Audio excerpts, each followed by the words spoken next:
Değerli hörmətli izləyicilərimiz, biz bu günlərim Ərzuqarı kəndlərindən biri olan Cağar kəndi İbtidai məktəbindəyik, Cağar kəndindəyik.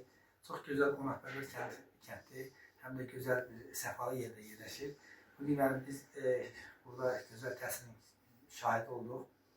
O cümlədən şagirdlərdən, valideynlərdən maraqlandıq. Hər kəs təhsil haqqında, məktəb haqqında gözəl düşüncələri var. Bizə gəldik ki, məktəbin direktorla tanışırlar, sizlərə təqdim edirəm. Adınız Fəzlənlər? Əsmər Məhbubə.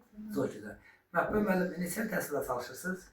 22-23. Ay maşallah, çox gözəl. Sizə uğurlar dilərik. Məktəbiniz çox müasir standartlara uyğun gözəl məktəbdir. İnşallah. Bəli, çox gözəl. Sizə uğurlar dilərik.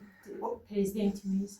O gün olsun siz də tərəqqi medal alasınız, ən yüksək ədələ layiq görülərsiniz, şərəf ordeni alasınız. Biz sizi müəllimlərlə fəxr edirik, qürur duyuruq. Hər zaman vətəninizi başımıza eləyəsiniz. Çağdaş təhsil komandası olaraq sizi müəllimlərlə biz fəxr edirik. Və bu gün 2025-ci 3 aprel tarixidir. Və inşallah arzu edirik gələcək tərəqqi medal alasınız, əməkdar müəllimat alasınız, böyük məktəblərin direktoru olasınız inşallah. Və biz sizi müəllimlərlə qürur duyuruq. Təşəkkür ederim. Siz də xoş gəlmişsiniz. Çox sağ olun. Sağ olun.